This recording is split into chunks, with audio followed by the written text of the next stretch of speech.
Le juge président, Maître Andry, toutes mes excuses, j'ai oublié de vous laisser la parole pour les 2 dernières minutes ce matin. Aussi, je vous donne la parole maintenant pour les 2 premières minutes de la session cet après-midi. Donc vous aviez demandé, n'est-ce pas, la parole? Merci, Monsieur le Président. Monsieur le Président, je voudrais juste demander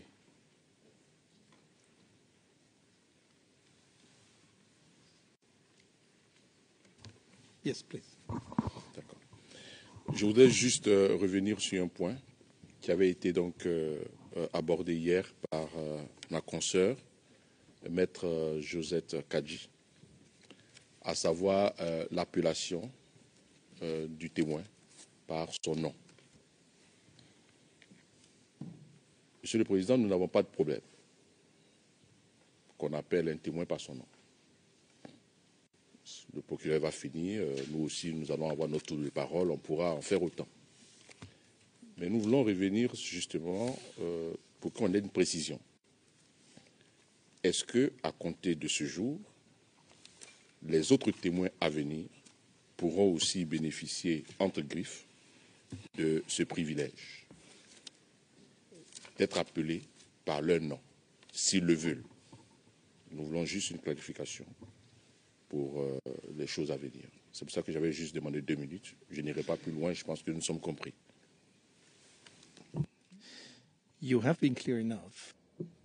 Le juge président, vous avez été clair en effet, mais si vous y repensez, il y a déjà eu d'autres témoins qu'on a interpellés par leur nom. Je pense ici par exemple aux témoins britanniques, le caméraman, certains journalistes, certains témoins experts qui chaque fois ont été appelés par leur nom. Donc ce n'est pas quelque chose qui soit tout à fait neuf ici. En effet, si le témoin ne doit pas bénéficier de protection dans la salle d'audience, cela ne pose pas de problème. Et c'est vrai que c'est peut-être mon erreur, mais souvent je les interpelle en disant monsieur le témoin ou madame le témoin, parce que je ne me souviens pas de leur nom, je crains de ne pas bien le prononcer, mais s'il n'y a pas de mesure de protection dans le prétoire qui s'applique, nous sommes libres de l'appeler par leur nom. Très bien, je crois qu'on peut faire rentrer le témoin, monsieur Mangou.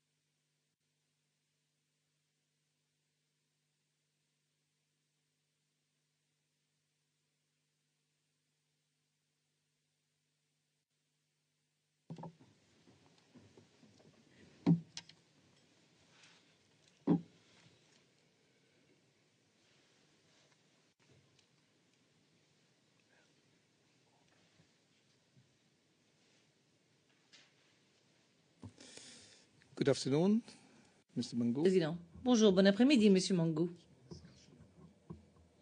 Nous venons d'avoir une toute petite discussion qui n'a rien à voir avec votre témoignage. Mais d'emblée, je redonne la parole au bureau du procureur,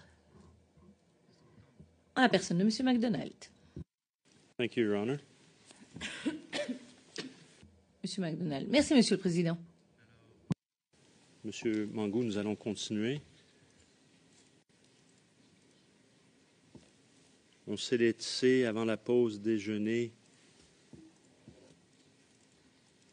au 24 février, lors d'une rencontre entre les généraux et le président, ministre de l'Intérieur, ministre de la Défense.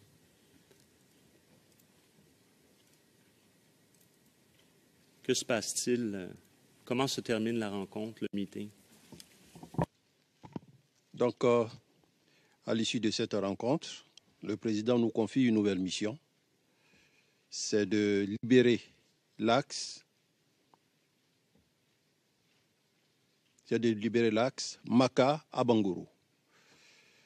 Parce que, avait-il dit, c'est un axe stratégique. Il faut permettre la circulation des personnes du sud vers l'est, vice-versa, et la circulation des produits également du sud vers l'est. Donc, quand nous avons reçu cette mission, c'est là que je suis allé voir le ministre Alain Dougrou pour lui demander, pour lui proposer que Kabobo soit déclarée zone de guerre pour éviter les premières difficultés que nous avons connues. Je voudrais insister là-dessus parce que beaucoup n'ont pas compris, beaucoup ont pensé qu'il fallait tout détruire dans Abobo. Non, là n'était pas notre intention. Moi-même, j'ai été commandant du théâtre des opérations, j'étais sur le terrain. Nous avions des moyens plus puissants, des BM-21 qu'on pouvait positionner et balancer des obus jusqu'à 26 km. J'ai fait bâcher ces moyens parce que c'était extrêmement dangereux. On avait 2 BM-21. J'ai fait mettre un BM-21 à Daloa, un autre BM-21 à Daoukro, avec interdiction à qui que ce soit de les utiliser. Donc, on les a bâchés. Un BM-80 dans le jargon? Non, BM-21, c'est ce qu'on appelle les orgues de Staline. Les orgues de Staline. Donc, bâchés. Bon, c'est dire que pendant la crise post-électorale, Bakayoko et moi, nous avons su nous battre. C'est vrai qu'il y a eu des morts, mais nous avons préservé les infrastructures de notre pays. Et aujourd'hui, Monsieur le Président, si l'occasion vous est donnée d'aller en Côte d'Ivoire et qu'on vous dit que la Côte d'Ivoire a connu 10 années de crise, vous n'allez pas croire parce qu'il n'y a pas de stigmate de guerre. Et ce n'est pas à Abobo que je vais détruire Abobo. Abobo compte beaucoup pour moi. C'est là que, étudiant, j'y ai habité. La première cité, j'ai fait partie des premiers étudiants. Il n'y a pas de stigmate de guerre au niveau des édifices, vous voulez dire? Au niveau des édifices. D'accord. Au niveau des édifices. Donc, Abobo me coûte cher parce que j'ai fait partie des premiers étudiants à avoir logé à la cité universitaire d'Abobo. Il n'était pas question pour nous d'aller détruire Abobo, mais il était question de, comme je l'ai souligné hier, aménager 1 ou 2 quartiers, les sécuriser et permettre à la population qui était otage du commando invisible, leur donner 24 heures à 72 heures pour permettre à cette population de venir dans la zone sécurisée afin que nous puissions, nous, avoir une certaine lisibilité, voir qui est réellement notre ennemi afin de traiter cet élément ennemi. Sinon, avec la population en place, il nous était impossible de réagir.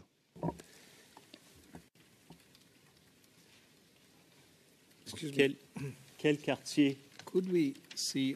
Le juge président, pourrait-on nous montrer sur la carte cette route de Maka à Bengourou? On pourrait peut-être demander que cela nous soit montré. Nous avons des cartes, n'est-ce pas? Monsieur MacDonald. Oui, je peux utiliser une carte que le témoin avait jointe à sa déposition en annexe. C'est la seule carte que j'ai ici. Je n'ai pas pensé à amener une carte, je dois être honnête. Donc, si vous me le permettez, donnez-moi quelques secondes et j'y reviendrai. On y reviendra avec une carte. Et peut-être pourra-t-on aussi la marquer, finalement, comme nous l'avions fait avec le témoin 156.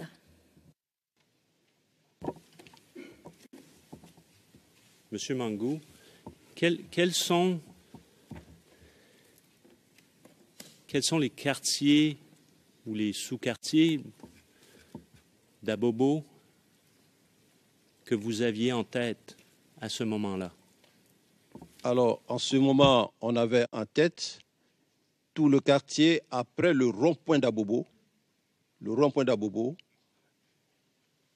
vers l'arrière, au sud du rond-point d'Abobo, ou bien un peu plus à l'est, un peu plus à l'est, en allant vers Aboboté, on pouvait aménager ce quartier. Et c'est faisable parce que Abobo fait 1 500 000 habitants. Il y a une grande partie qui était déjà sortie d'Abobo. La superficie d'Abobo, c'est de 10 000 hectares. En gros, 100 km². Et la densité par hectare, c'est de 167 habitants par hectare. Donc, c'était faisable. Et cette opération, je n'invente rien du tout. C'est la même opération qui a eu lieu à Home et c'est la même opération qui s'est faite lorsqu'il y a eu la crise en Côte d'Ivoire en 2000 où l'armée française nous a demandé d'attendre 48 heures et elle a eu le temps de faire sortir les Français et bon, on a commencé notre guerre. Ils nous ont dit allez-y, entretuez-vous après avoir soustrait leur population. Donc c'était possible. Sinon, on ne peut pas avoir une population en place et tirer. Donc, je vais vous interrompre et que mes collègues de la Défense se rassurent. On va continuer, on va revenir. C'est pour discuter de la carte. La carte est d'ailleurs sur notre liste des éléments en charge, au l'onglet 550, et c'est le 0092-0410. CIV OTP 0092-0410. Alors, si on pouvait appeler cette carte, et je vais vous demander de marquer le rond-point d'Abobo, le carrefour Maka-Ndotré, les ronds-points pertinents et la zone à laquelle vous venez de faire référence. Will it be displayed through the prosecution bench or the registry? La greffière d'audience, est-ce que vous voulez que cela soit affiché au départ de notre banc ou de celui du procureur, puisque c'est dorénavant possible que le procureur affiche les cartes, surtout lorsque celles-ci doivent être annotées. Monsieur McDonald, est-ce que vous pourriez le faire, ainsi le témoin pourra également dessiner sur la carte. Mais un instant. Monsieur McDonald. Donc si c'est possible que le greffe s'en charge, merci.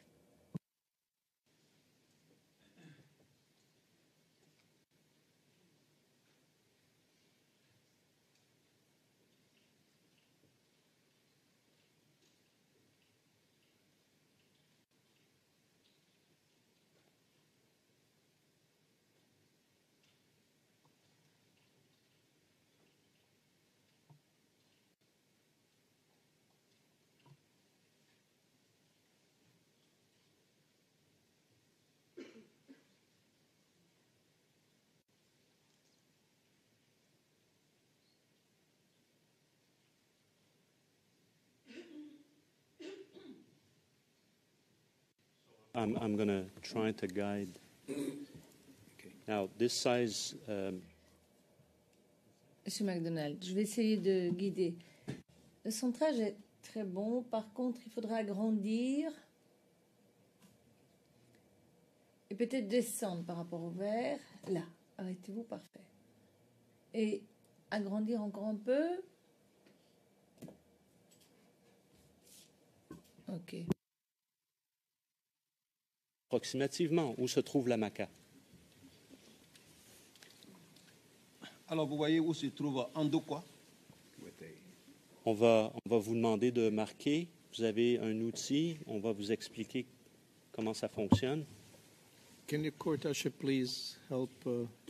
Est-ce que l'huissier d'audience peut assister le témoin, je vous prie, merci. Tout simplement, peut-être faire un point et écrire aux côtés MACA, MACA.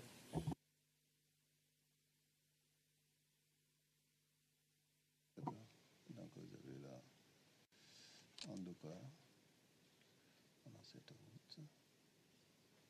Ah, quand je touche, ça écrit. Avec le stylo.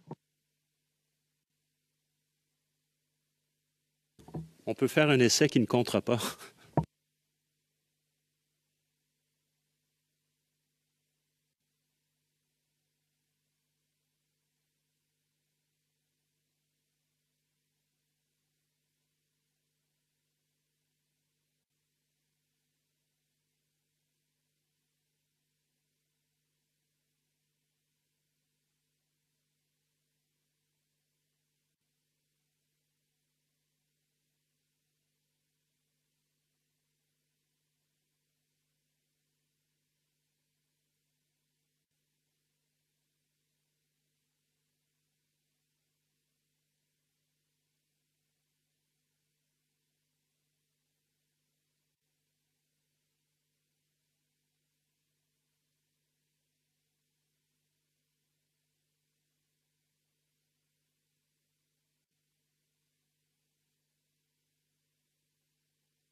On va pouvoir faire un zoom out et on va pouvoir voir l'axe au complet.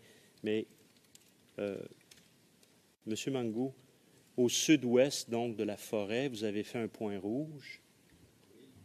D'accord? Qu'est-ce que c'est? Votre micro, monsieur le témoin. C'est Maka, vous avez Andoka qui est là, Maka, et vous avez la piste qui mène sur l'axe principal, Carrefour qui va jusqu'à Indautré, et ça continue jusqu'à Bangourou. Alors, on a fait une capture d'écran, le point rouge au sud-ouest étant la Maca. Maintenant, on va faire un zoom out où on va voir la ville un peu plus on va voir le nord.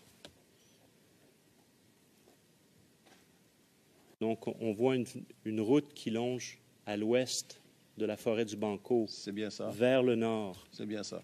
D'accord. Vous avez fait une flèche, d'ailleurs, en haut à gauche, à un certain moment. Direction à Bangourou. D'accord.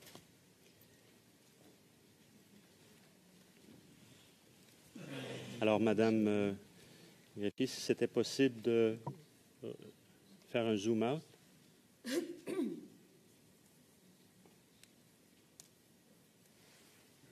Et si c'était possible maintenant de monter l'image vers le nord, la carte vers le nord. Oui, encore un petit peu plus. Un petit peu plus. Un petit peu plus. Très bien, on va arrêter ici pour l'instant. Et on va faire un zoom in.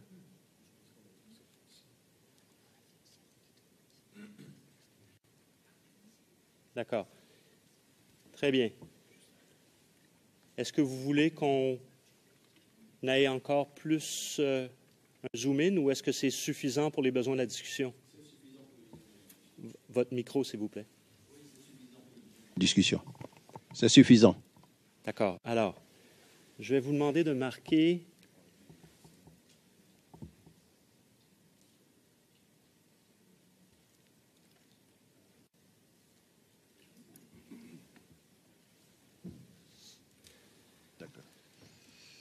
Alors, pourriez-vous me montrer dans un premier temps le rond-point à Bobo? Faire un cercle au rond-point à Bobo. Oui, on dit ça. Donc, vous avez là. D'accord. Vous avez encerclé un mot. Ça va? Est-ce qu'il y a une possibilité d'autres couleurs? Oui, très bien. Alors, le rouge, c'est à Bobo, le rond-point à Bobo. Alors, le bleu, je montre. Là, le premier point, c'est PK18. Non, un d'autre, pardon. Comment je fasse? Donc, un d'autre.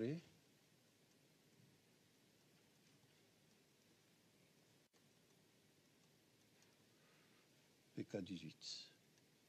Pourriez-vous mettre un petit point ou au rond-point comme tel sur l'axe Maka à Bengourou, à ce qui est le rond-point d'Endautré, s'il vous plaît? Donc, à Bangourou, j'ai fait une flèche. Le rond-point Endautré, pourriez-vous faire un point pour le rond-point lui-même? Là, vous avez écrit Endautré, mais où se trouve le rond-point? Oui, c'est fait.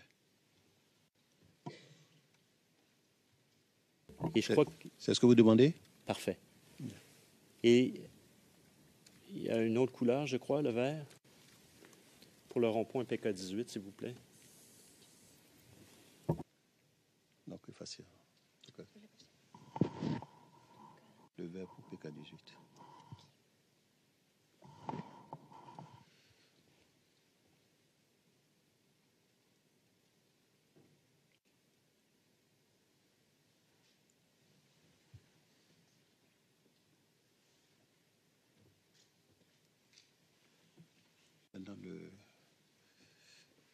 Là, c'est fait. Le rond-point d'Abobo est marqué. Un d'autre est marqué. PK18 est marqué. Je vais avec une autre couleur. Choisis le quartier à sécuriser. En le hachurant peut-être, ou en faisant des barres obliques sur oui. la région, la délimitée, s'il vous plaît. Merci. Oui.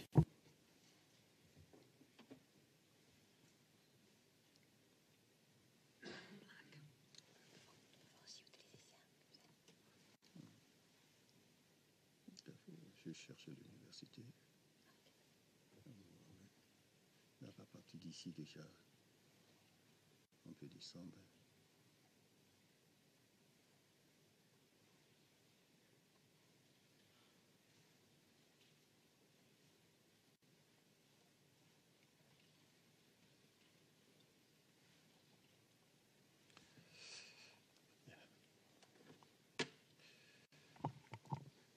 Donc voilà, je présente. Monsieur le Président, donc plus à l'ouest, quand on est face à la carte, c'est-à-dire à gauche, quand on descend plus bas, on a Maka, Indautré, et cette même route mène jusqu'à Abangourou. Plus à l'est, on a donc le rond-point d'Abobo, le PK18.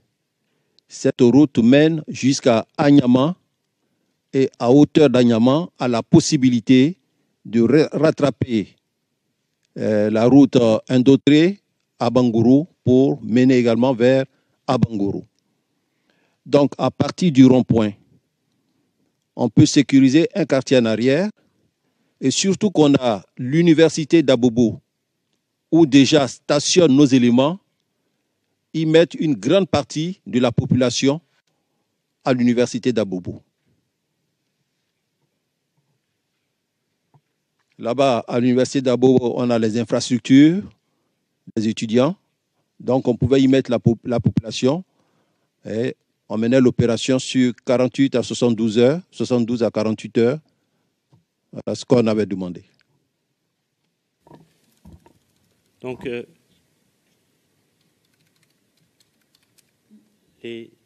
la zone où vous avez mis donc, en noir des barres obliques, c'était la zone où les civils pouvaient entrer. Et plus bas, hein? Plus bas encore, ça va oui, plus bas. Voilà, ça descend plus bas. Hein? Donc, j'ai assuré. Voilà. Tout ce qui était au nord, pour vous, était la zone que vous vouliez délimiter, zone de guerre. Délimiter parce que l'ennemi s'y trouve. Et il y a la population avec l'ennemi. Maintenant, je veux juste qu'on fasse un zoom-in parce que vous avez encerclé le rond-point à Bobo-Gare. Et c'est bien le rond-point que vous vouliez encercler comme étant le rond-point d'Abobo? C'est fait. C'est celui-là. À Bobo-Gare ou rond-point à Bobo, c'est la même chose? C'est bien ça. D'accord. Très bien.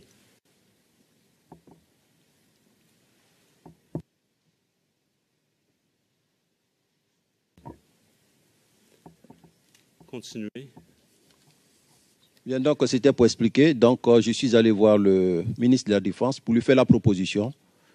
Et quand il en a fait le compte rendu au président Laurent Gbagbo, il a refusé parce qu'il a dit que dans ses discours, il parlait de la fin de la guerre en Côte d'Ivoire et qu'évoquer le nom zone de guerre ferait croire aux gens qu'on n'est pas à la fin de la guerre.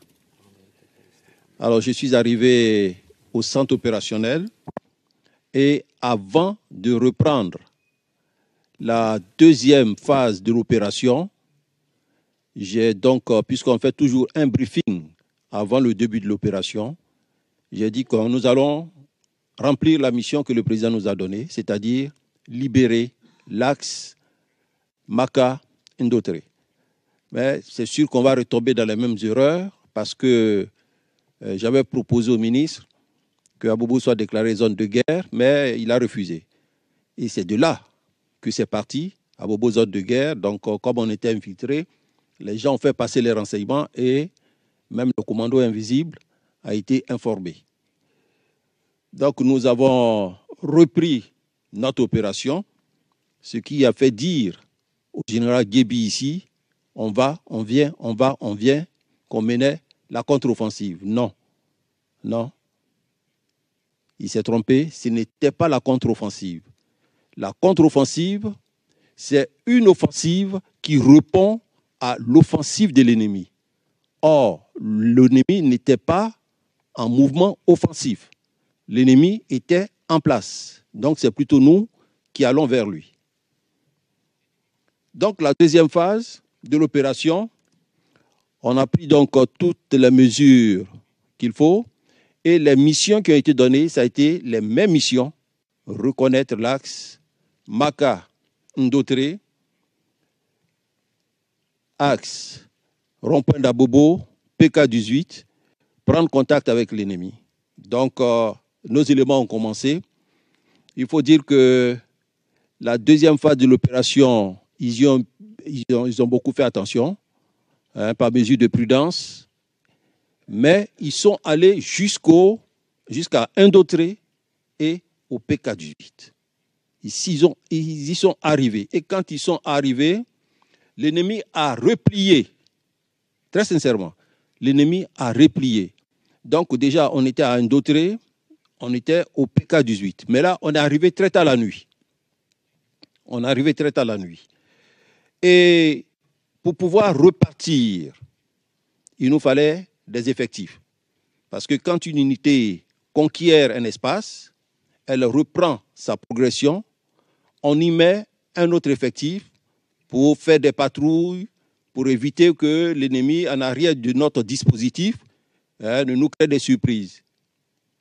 On était confronté à un problème de personnel. On était confronté à un problème de munitions. Alors, le problème de munitions, j'en parle chaque fois, mais il faut maintenant qu'on vous dise pourquoi est-ce qu'on était confronté à un problème de munitions.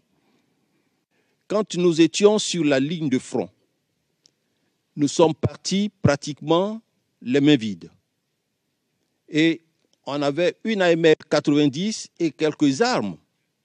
Le président Gbagbo même a eu recours un peu aux forces françaises qui nous ont donné des obus qui ne percutaient pas, de très vieux obus qui ne percutaient pas. Donc, on a pu mettre un engin canon à Tiébissou. Cet engin prenait en affilade la route Tiébissou-Boaké avec un point central d'observation, le passage obligé de Tiébissou, où il y a le pont avec l'eau de chaque part. Et on était dans cette position jusqu'en 2003, date d'arrivée des armes.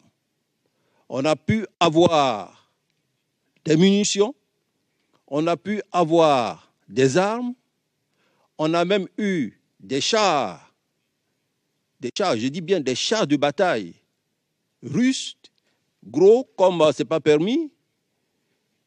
On a même eu des avions MiG qui, au décollage, déjà atteignaient la limite des pays limitrophes. Malheureusement, à l'atterrissage qui déployaient leur parachute que nos hommes ne savaient pas plier. Et ce qui est touchant, c'est que ce matériel qu'on a eu a été acheté par des civils qui ont cru bon de prendre une arme sans sa munition, une munition sans son arme. Les chars étaient à Abidjan, c'était des chars à chenilles. On ne pouvait pas les déplacer d'Abidjan jusqu'à sur la ligne de front. Ces chars ne pouvaient pas se déplacer par leurs propres moyens.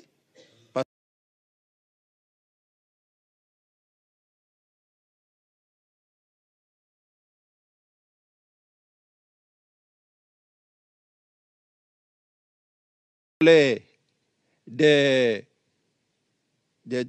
porteurs de chars que nous-mêmes, on n'en avait pas, et qui, souvent, dans le civil aussi, on n'en avait pas. C'était très difficile. Les unités elles-mêmes, elles étaient désorganisées. Parce que, tout juste après l'attaque, la Côte d'Ivoire venait de connaître plusieurs mutineries, un coup d'État, les armes, les munitions étaient partis, le personnel désorganisé. Les moyens de transmission, on n'en avait pas. Même si on en avait, comment voulez-vous qu'un soldat qui s'est entraîné, qui ne s'est même pas entraîné, puisse lire des chiffres, des lectures, des lettres russes? Donc on n'en avait pas. Pour faire des bombardements, on appelait les pilotes, on faisait le briefing avec eux, on leur donnait les coordonnées de la cible, on demandait aux pilotes du Mi-24 de passer sur la position de nos hommes pour que les hommes sachent qu'ils s'en vont accomplir une mission, et au retour de repasser sur leur position pour faire des battements d'ailes pour leur dire que la mission est terminée. Donc vraiment... Monsieur Mangou. Oui.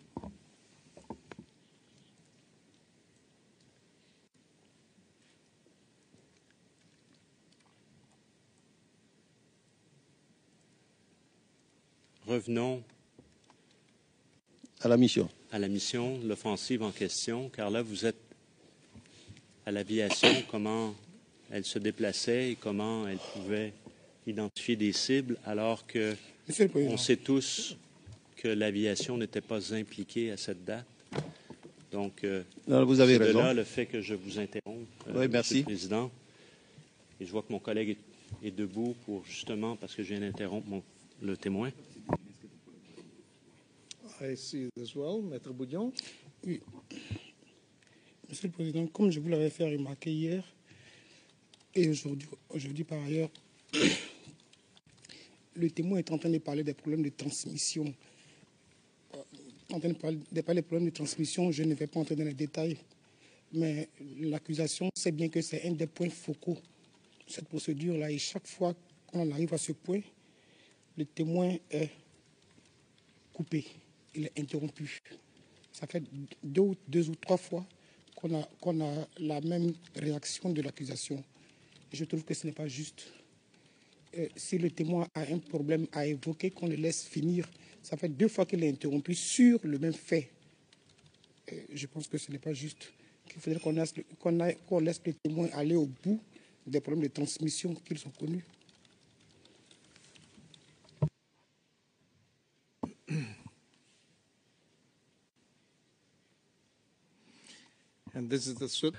Le juge président, c'est la 3e fois que vous répétez le même argument. Et pour la 3e fois, je vous redis, le témoin dispose de suffisamment de temps, il a la capacité et la volonté nécessaire pour dire ce qu'il a à dire. Je crois que monsieur le procureur, s'il souhaite interrompre le témoin pour poser une question qui se rapporte au récit du témoin, il peut le faire. Troisièmement, vous aurez amplement le temps d'interroger le témoin s'il il y a des éléments d'information qui vous manquent. À ce moment-là, vous aurez l'occasion d'interroger le témoin là-dessus. Monsieur le procureur, vous poursuivez maintenant. Monsieur McDonald, merci, Monsieur le Président.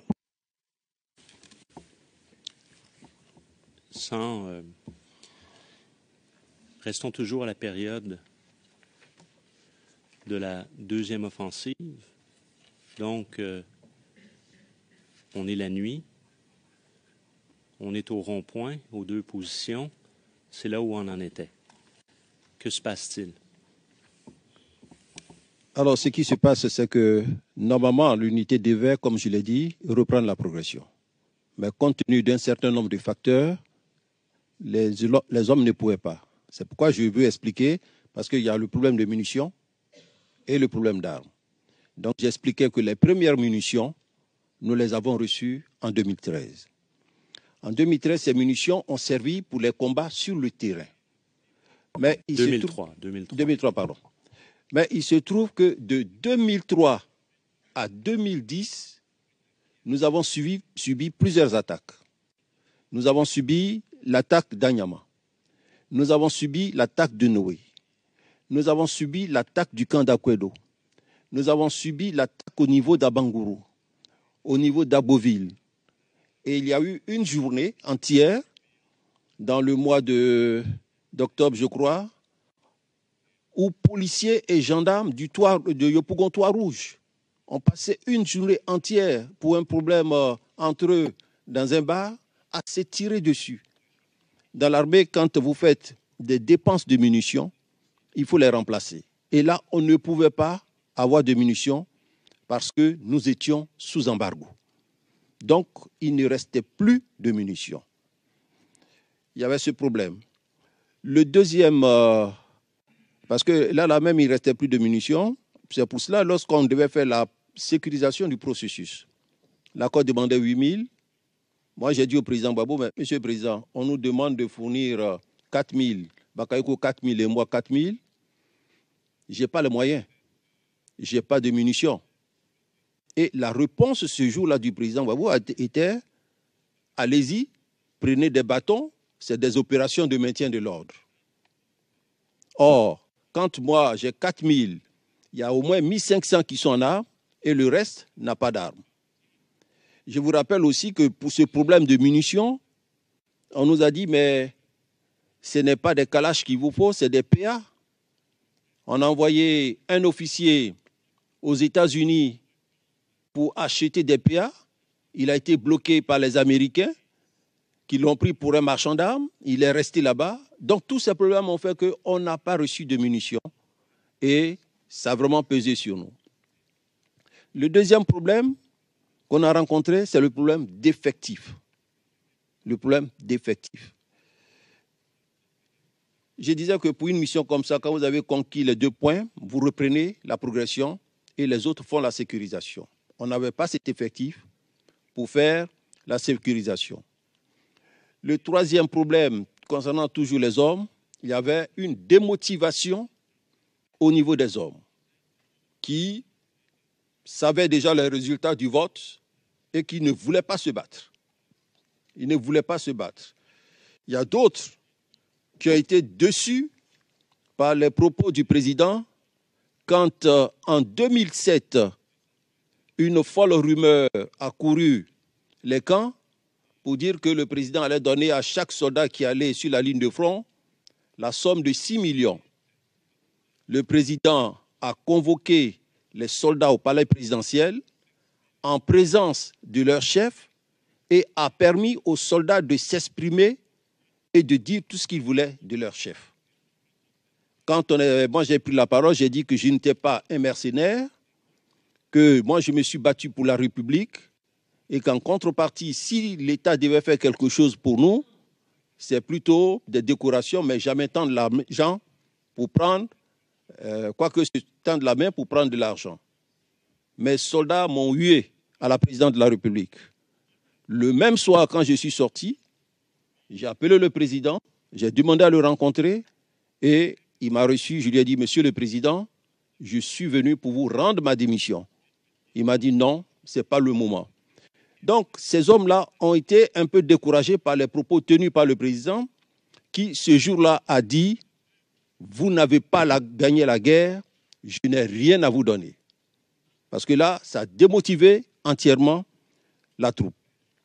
Alors, compte tenu de ces problèmes et compte tenu des difficultés que nous avions, problèmes d'armes, problèmes de munitions, démotivation de la troupe, j'ai donc instruit le général Deto afin que les éléments quittent leur position pour rejoindre le camp commando. Donc, ceux qui étaient à Indautré sont redescendus à la Maka. Ceux qui étaient au kilomètre 18, au lieu de venir au rond-point d'Abobo, ont rejoint le camp commando. Donc, depuis la phase de la deuxième offensive, les éléments sont restés sur place jusqu'à mars 2020. Donc, c'est du camp commando où ils étaient que chaque jour, ils subissaient des attaques, ils ripostaient. Et ça parce qu'on n'a pas voulu laisser la population, faire croire à la population qu'on l'abandonnait.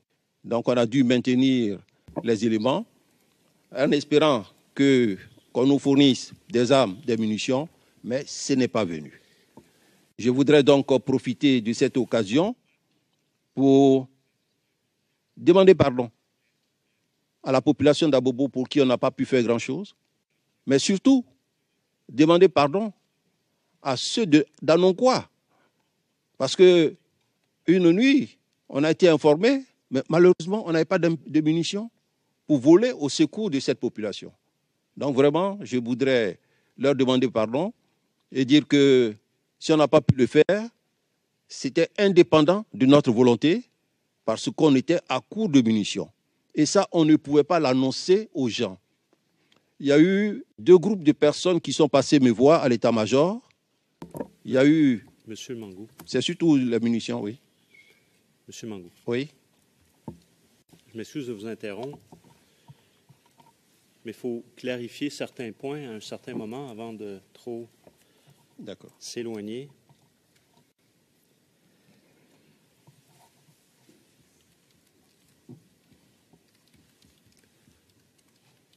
Donc, suite à cette deuxième opération sur les 2 mêmes axes, à quelle date a-t-elle eu lieu cette opération? Le 24, vous avez mentionné que vous êtes convoqué. Le 25, le lendemain. Donc, la journée suivante. La journée suivante, on est reparti.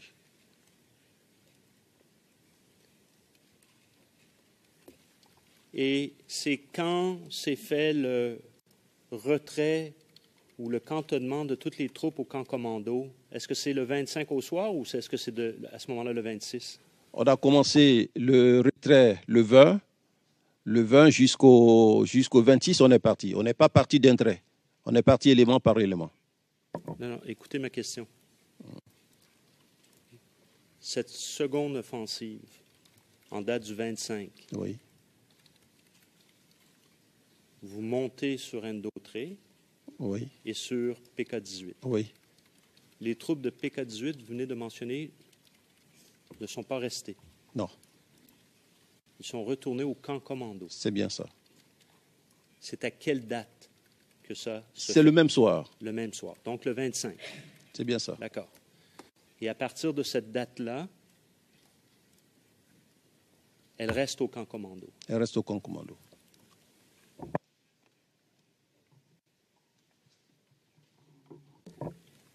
Qui était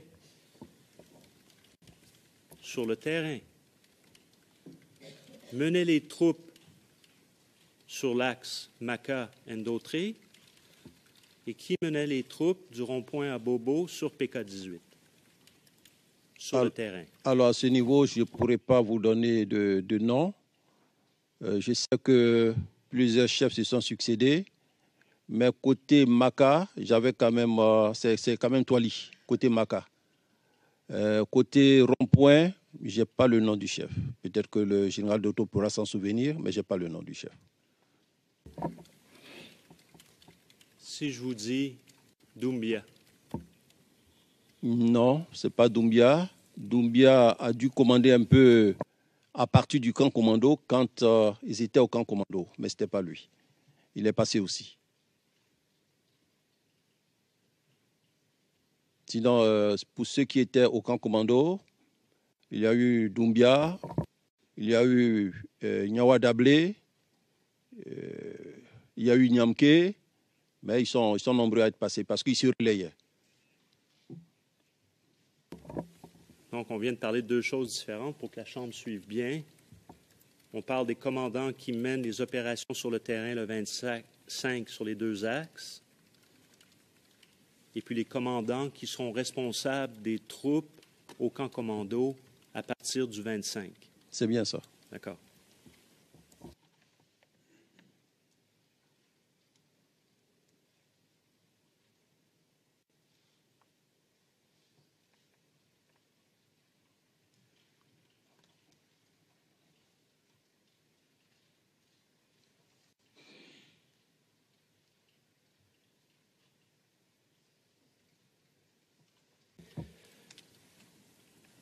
Monsieur Mangou, je vais juste revenir sur une question de précision. Vous avez dit, je vous ai posé la question d'entrée de jeu ce matin, savoir la date à laquelle vous aviez eu cette rencontre et discussion avec le ministre pour la question de déclarer à Bobo zone de guerre. Et j'ai pas malheureusement les lignes, c'est-à-dire j'ai les lignes, mais j'ai pas la page, j'ai le timestamp.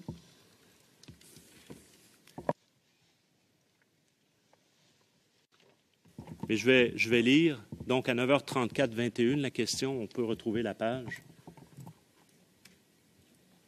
Ce matin. Page 2, ligne 4 à 18. Donc, je vais dire votre réponse. Alors, la rencontre avec le ministre Alain Dogou a eu lieu le 23 février, donc à la veille de la deuxième offensive.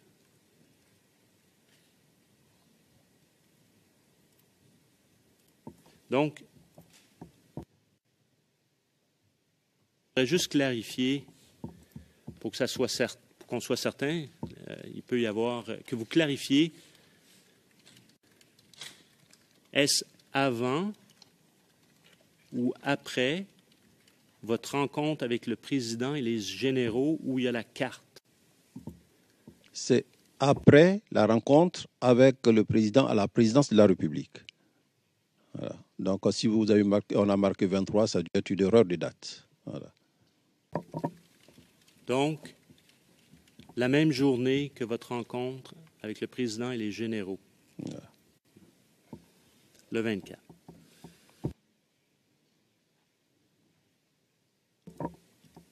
Je veux également revenir sur cette rencontre que vous avez avec le président et les généraux.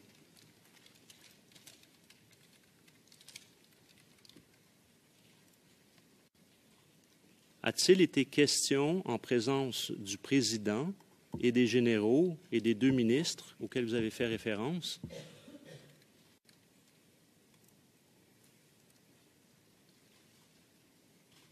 a-t-il été question de déclarer à Bobo zone de guerre à ce moment-là?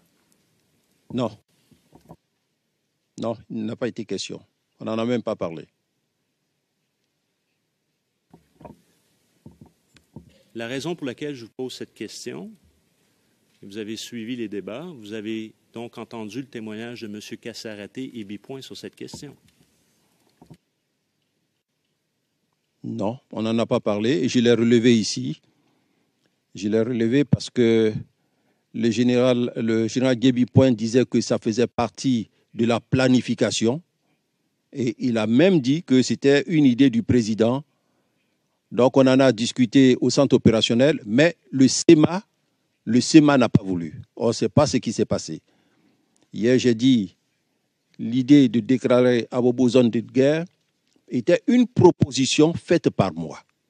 Ça n'a même pas fait l'objet d'une planification. Ce n'était même pas à la réunion avec le président. C'est quand j'ai reçu la mission de libérer l'axe Indautré à Bobo, avant donc de redémarrer la manœuvre, je me suis dit, à la première opération, on a connu beaucoup de difficultés. Donc il faut éviter ces difficultés. Et c'est là que je suis allé voir, c'est moi qui suis allé voir le ministre pour lui faire la proposition. Sinon, ça n'a pas été fait, ça n'a pas fait l'objet de planification ni de discussion en centre opérationnel. Maintenant, Kassaraté, je ne sais pas, il vous a toujours dit qu'il dormait, il était chez lui à la maison, je ne sais pas comment il peut parler de zone de guerre.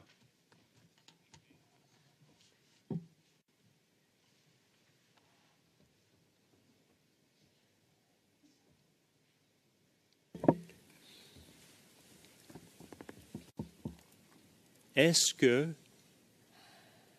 suite à cette...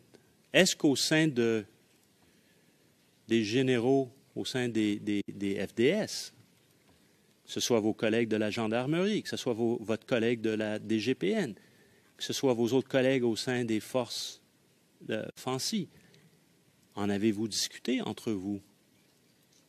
Non, on de en cette a... question? Non, on n'en a pas discuté. C'est lorsque le ministre m'a donné la réponse du président de la République, c'est moi qui suis arrivé au centre opérationnel. J'ai dit, bon, nous allons entreprendre la deuxième phase de l'opération, suite à la mission donnée par le président de la République.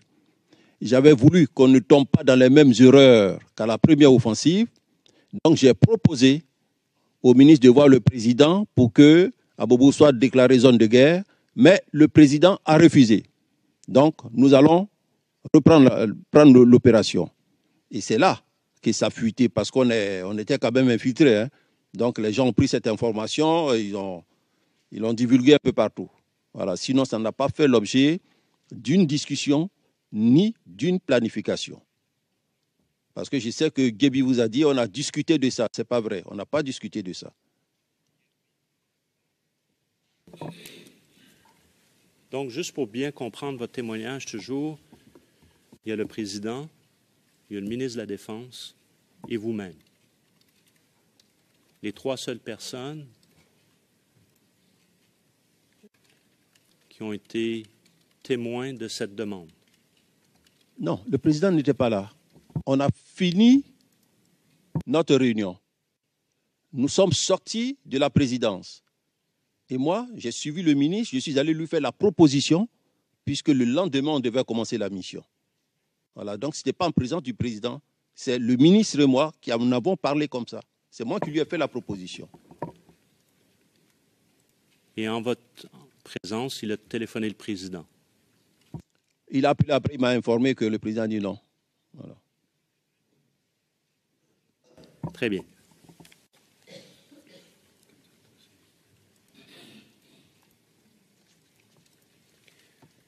J'aimerais maintenant discuter du cadre juridique dans lequel vous vous trouvez. Before you... Yes. Le président, avant que vous ne fassiez cela, Monsieur Mangou, j'aimerais que vous fassiez un commentaire au sujet d'un document qui fait partie du dossier de cette affaire.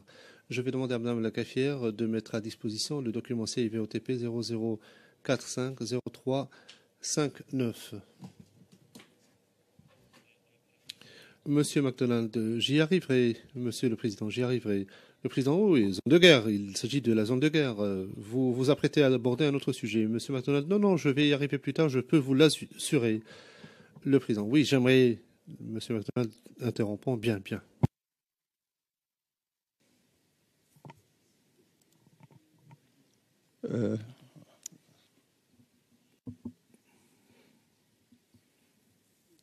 Can you see this document? Le juge président, Monsieur Mangou, est-ce que vous voyez ce document à l'écran? Pas bien, mais Monsieur le Président, si on peut faire remonter pour que je prenne connaissance. Merci. Have a copy paper. Monsieur McDonald, nous disposons d'une copie papier, si cela est plus facile à consulter. Le président, oui, effectivement, on pourrait la remettre au témoin. Monsieur McDonald, avec votre permission, je dispose d'une copie.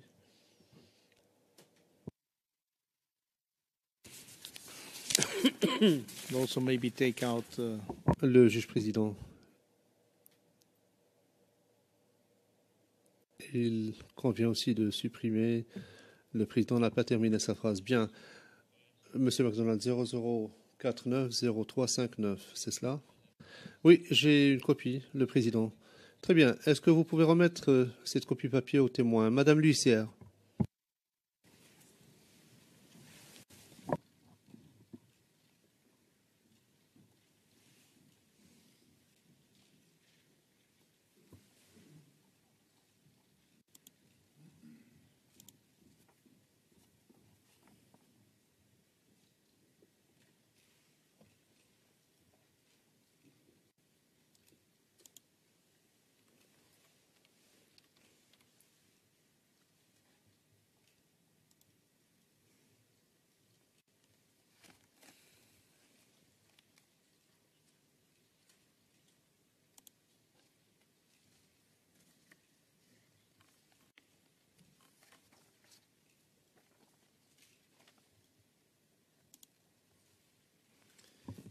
Yes, please. Oui. Je vous demande de consulter ce document et me dire si vous l'avez déjà vu et si oui, de faire des commentaires que vous estimez pertinents. Merci, Monsieur le Président. Je viens maintenant de voir le document. Ce n'est pas un document sérieux. Ce n'est pas un document sérieux de par sa forme. C'est mis BQI, c'est bulletin quotidien d'information. Et d'un chef de police, c'est surprenant. Il veut plaire à son chef, montrer qu'il est informé. Les informations qu'il donne sont erronées. Déjà, vous voyez qu'à la date du 12 janvier 2011, c'est la police qui était encore sur le terrain. La police y est arrivée le 11 et la police n'est repartie que le 21 février. De deux, dans les informations qu'il donne, ici, il nous dit les FANCI prennent le contrôle des opérations avec en appui la police et la gendarmerie. Mais on ne manœuvre pas comme ça. Hein? Vous voyez l'armée derrière et c'est la police et la gendarmerie qui soutiennent l'armée. C'est une aberration. Bien au contraire, dans la catégorisation des forces, si on doit apporter un soutien, les forces de première et de deuxième catégorie sont devant, et l'armée qui est une force plus robuste avec des moyens plus lourds, où l'élongation est grande, l'armée soutient la police. Donc les informations qu'ils donnent ici sont erronées, ce n'est pas un document sérieux. Voilà, c'est ce que je vais dire, Monsieur le Président. Voilà.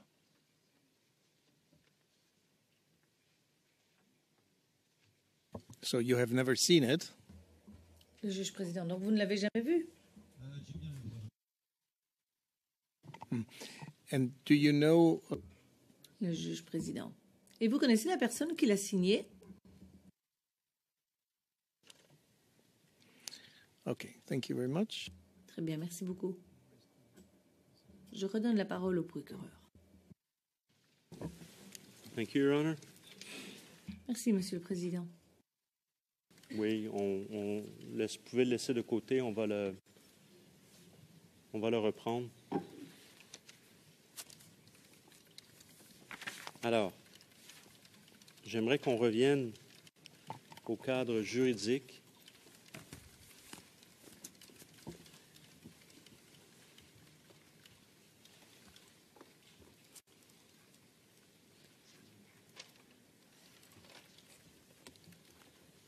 Et je voudrais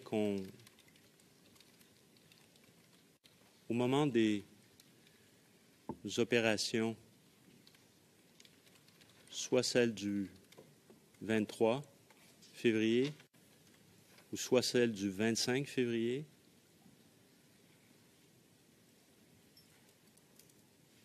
dans quel cadre juridique vous trouvez-vous?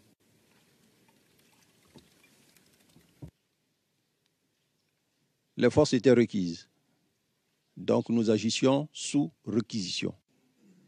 S'il n'y avait pas de réquisition, moi, je n'allais jamais déployer l'armée. Donc nous étions requis. Quel décret s'applique à ce moment-là?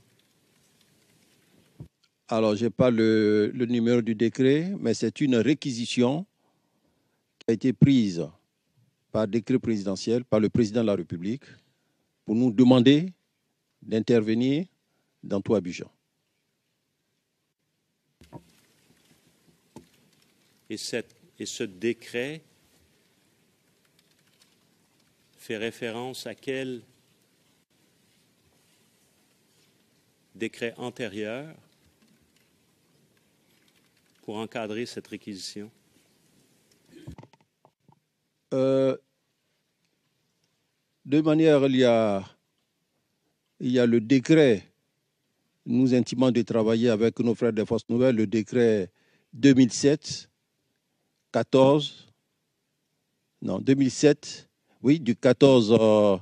14 mars 2007, instituant le CCI. Là-dedans, c'est mis que nous devons faire la sécurisation du processus. Donc, le décret de réquisition vient renforcer encore ce décret. Voilà. Parce que la sécurisation du processus électoral, comme je l'ai souligné, ça part de la campagne électorale jusqu'à la proclamation des résultats. Maintenant, nous avons reçu ce décret qui nous demande de nous déployer dans tout Abidjan, donc ça ne fait que renforcer. Alors, je vais vous poser la question suivante. Êtes-vous familier avec le décret numéro 67-332 du 1er août 1967 relatif à la participation des forces armées au maintien de l'ordre? Et si on pouvait appeler le document CIV D15-0001-6219.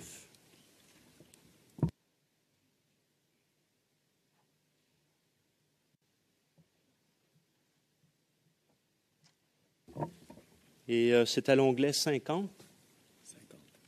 Si je ne me trompe pas, et nous avons une copie papier. Et sur notre copie, il y a la copie telle que nous l'avons obtenue. Il y a un surligné sur le titre du décret, tel que mes collègues peuvent le voir lorsqu'ils impriment ou s'ils regardent dans e-court en ce moment. Alors, Madame le huissier, si on pourrait mettre une copie au témoin, merci. Alors, je vais vous demander de regarder la copie papier. Non, ça va, c'est public.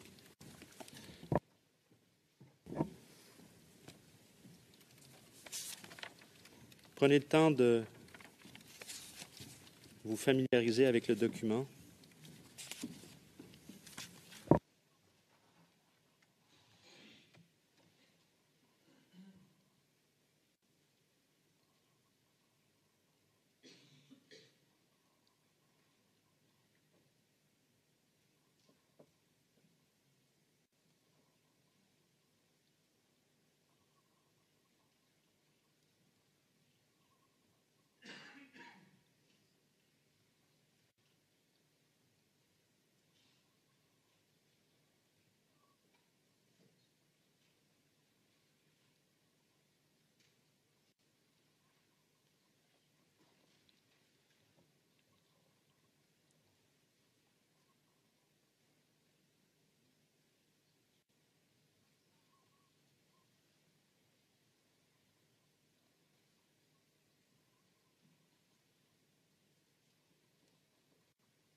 Can I make an unusual request? Monsieur McDonald, puis-je faire une demande un peu inhabituelle, j'en conviens, parce que, bon, je regarde l'heure qui passe, il nous reste 25 minutes, et c'est vrai que c'est un long document. Si le document doit le lire ici, alors que nous sommes en audience, une des propositions qu'on pourrait faire, c'est de suspendre l'audience maintenant et de reprendre demain. Donc, le juge président, vous proposez qu'il le lise ce soir et qu'on se retrouve demain. Monsieur McDonald, en effet, donc on suspend l'audience. Le juge président, non, la deuxième option, c'est qu'on continue, il le lit ce soir et on revient là-dessus demain.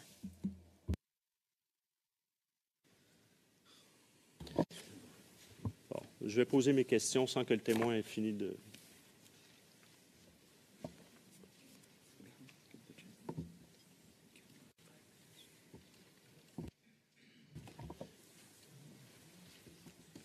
Monsieur Mangou, je vais interrompre votre lecture. Oui.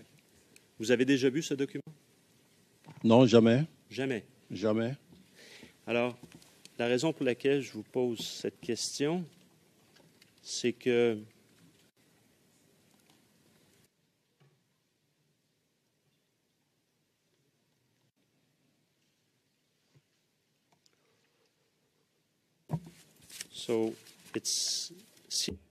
il s'agit du document CIVOTP 0001A.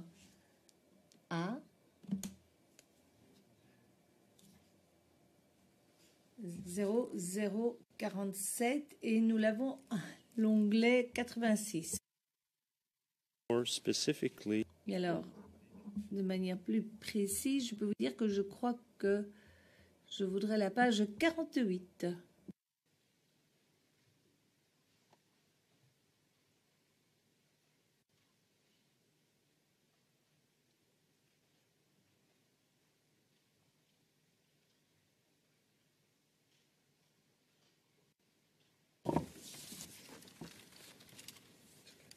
Si on pouvait aller à la page 0048,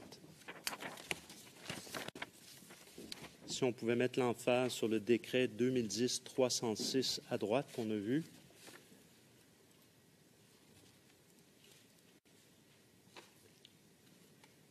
Can we just bring it down, please? Monsieur McDonald, pouvez-vous descendre encore et encore et encore? Merci. Auquel vous venez de faire référence, la CCI. Fancy sont réquisitionnés et on voit qu'il fait référence aussi au décret de 1967 relatif à la participation des forces armées au maintien de l'ordre.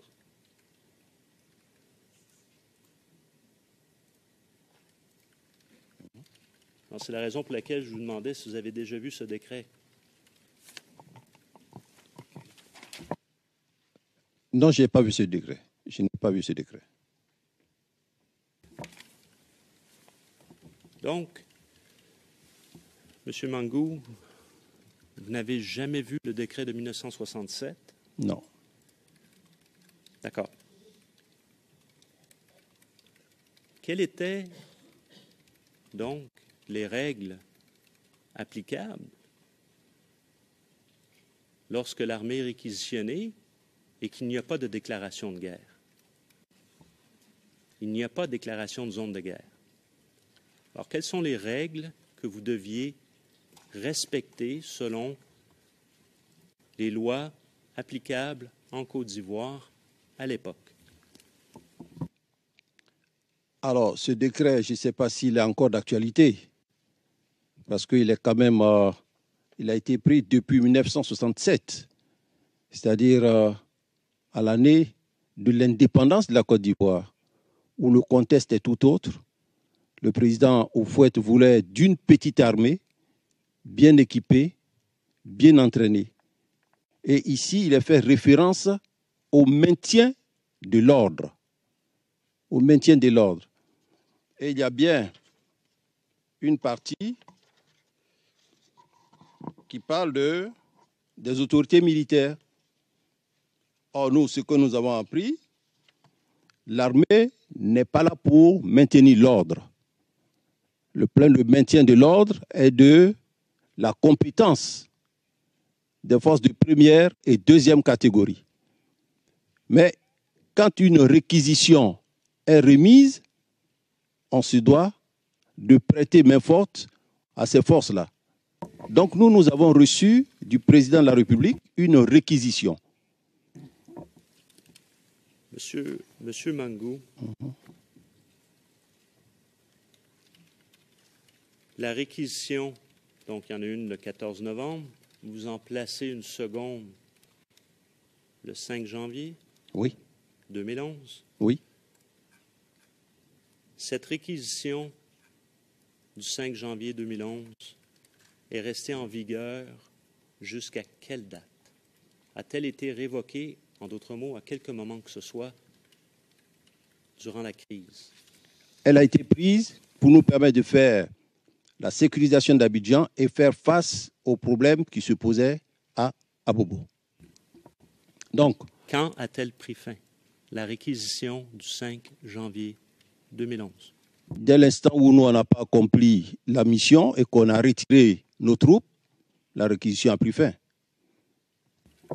C'est à quelle date? Alors, les troupes ont été retirées le 20 mars. Le 20 mars 2011. Donc, que ce soit le 20 mars, que ce soit le 28 mars, que ce soit en avril, la réquisition pour vous jusqu'au 20 mars était toujours effective. Oui, alors je le dis ainsi parce que quand une réquisition est prise, on vous donne l'objet pour lequel la réquisition est prise, mais dès l'instant où vous avez fini cette mission, vous estimez que la réquisition est prise.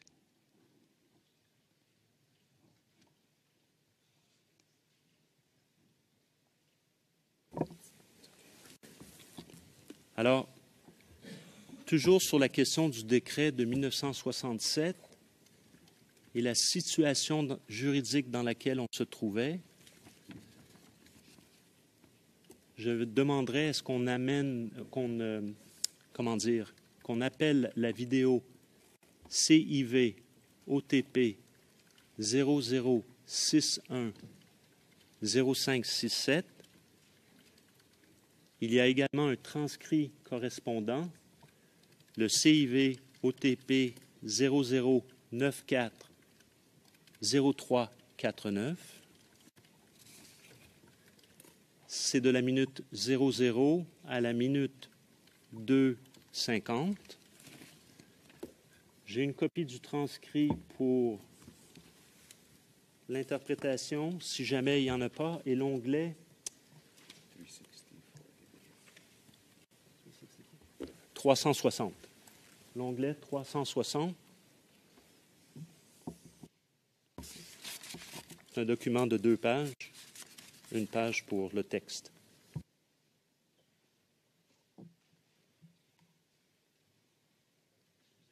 Le transcrit, pardon, c'est pas l'onglet, c'est la vidéo qui est 566. L'onglet 566 pour le transcrit.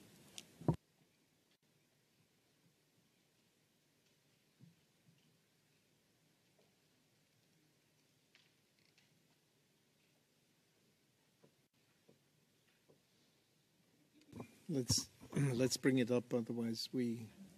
Le juge président. Très bien. Commençons déjà, lançons-le, parce que sinon on perd beaucoup de temps.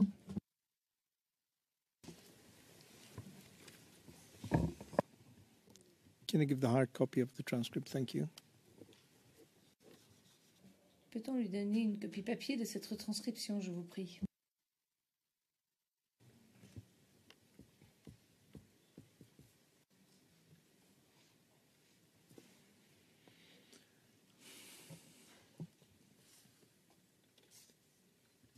The hard copy is arriving. Les versions imprimées vous arrivent.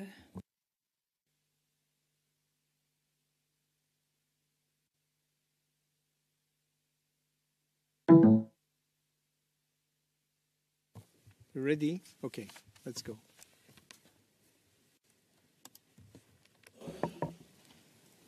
Satisfaire votre besoin en...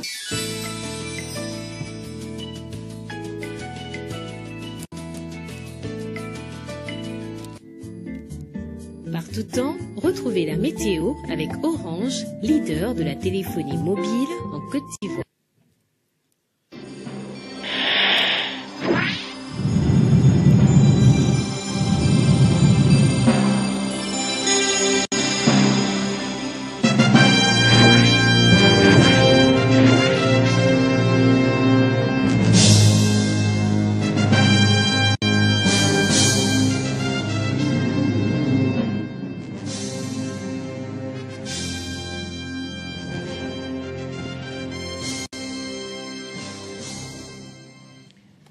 Mesdames, Messieurs, bonsoir et bienvenue à cette édition de 20 heures.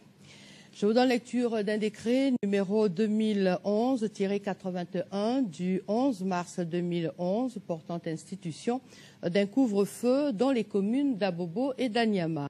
Le président de la République, vu la Constitution, vu la loi numéro 60-209 du 27 juillet 1960 portant création des Forces armées nationales, vu la loi numéro 61-209 du 12 juin 1961 portant organisation de la défense et des Forces armées nationales, vu le décret numéro 67-332 du 1er août 1967 relatif à la participation des Forces armées au maintien de l'ordre, vu le décret numéro 2010-309 du 5 décembre 2010 portant nomination du Premier ministre, vu le décret numéro 2010-312 du 6 décembre 2010 portant nomination des membres du gouvernement, vu le décret numéro 2011-61 du 23 février 2011 portant attribution des membres du gouvernement, vu l'urgence décrète. Article 1er, un couvre-feu est institué dans les communes d'Abobo et d'Anyama du vendredi 11 mars 2011 au jeudi 17 mars 2011 comme suit de 21h00 à 6h00. Article 2. Toutes dispositions antérieures contraires à celles du présent décret sont abrogées. Article 3.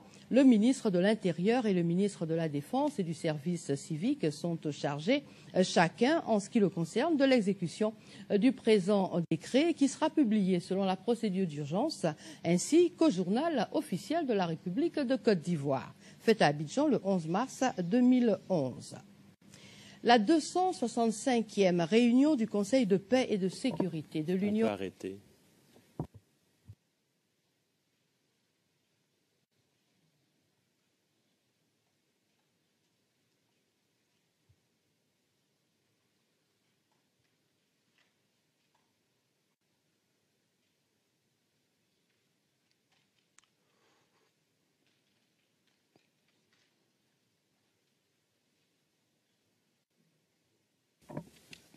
Alors, première question par rapport à cet extrait. L'avez-vous déjà vu, cet extrait, cette lecture de ce décret portant couvre-feu? Oui.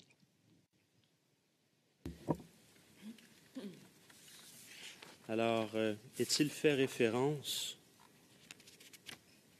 à quelconque réquisition du 14 novembre 2010 ou 5 janvier 2011?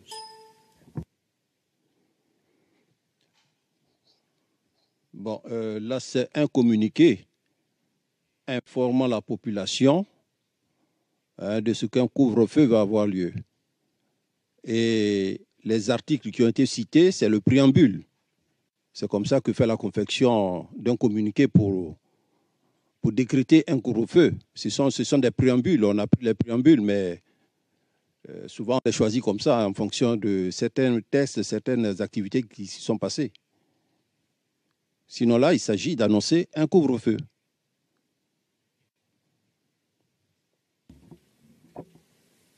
Très bien.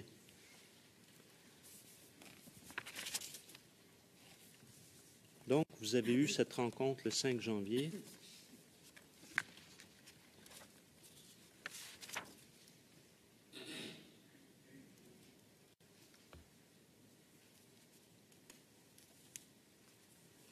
J'aimerais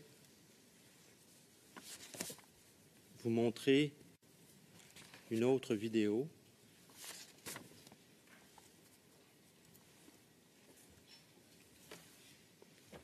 Permettez-moi juste un petit instant, je veux m'assurer.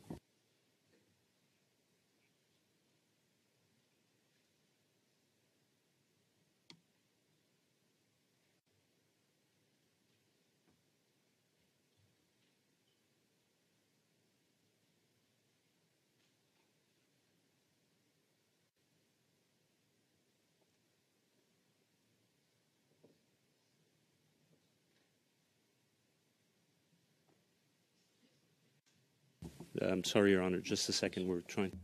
Monsieur McDonald, je suis désolée, Monsieur le Président. Juste un petit instant, je voudrais vérifier quelque chose.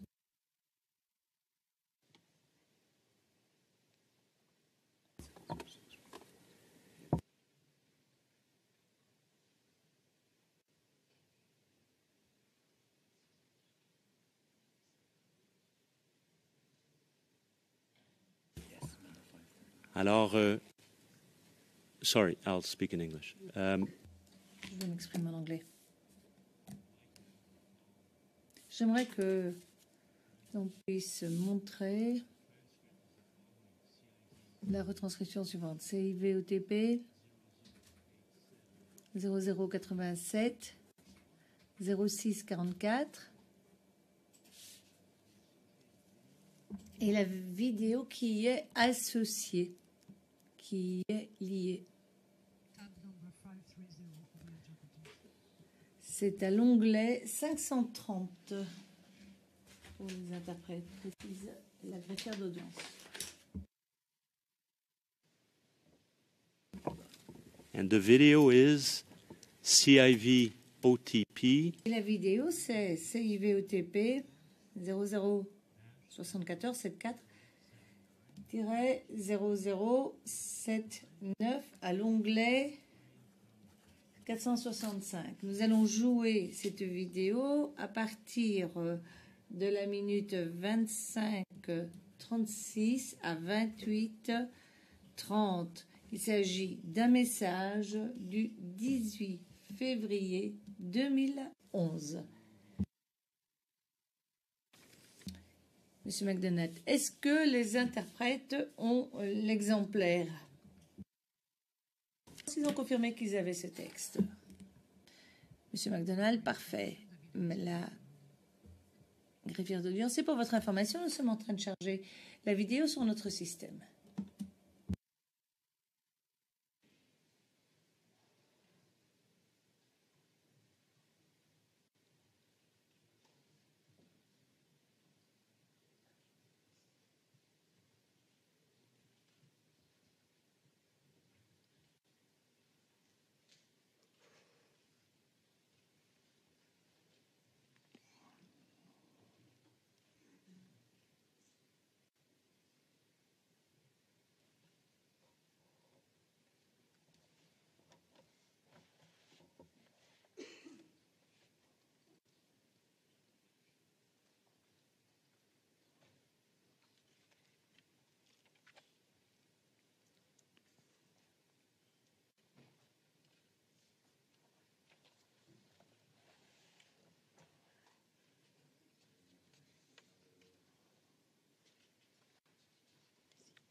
While we're sorting this out, Your Honor.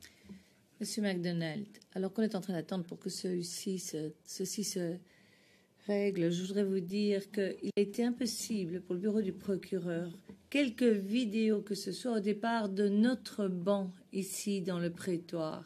Alors nous en sommes absolument désolés,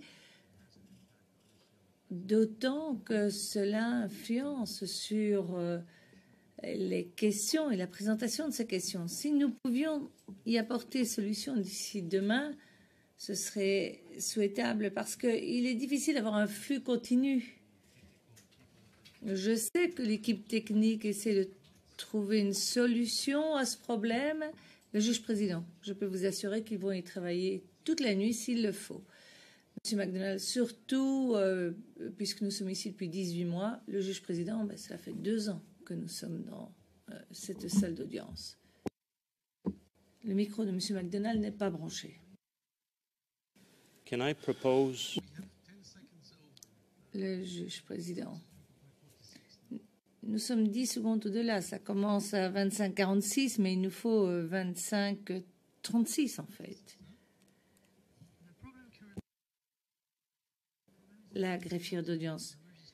Le problème que nous avons, c'est que le tout s'est planté au niveau du bureau du greffe et donc je n'arrive pas à reculer ou avancer sur cet enregistrement. Le juge président, c'est absolument frustrant. Nous n'arrêtons pas d'avoir des problèmes techniques. Monsieur McDonald, Monsieur le Président, je vois qu'il est bientôt 16 heures. Puis-je recommander le juge président? Nous arrêtons. Nous arrêtons ici même nos travaux. Il faut que ce problème soit solutionné. Donc nous levons l'audience pour aujourd'hui et on se retrouvera demain matin à 9h30 pour notre troisième journée de questions. Merci à tous. Merci à vous, Monsieur Mangou. Nous levons l'audience et on se retrouve demain 9h30.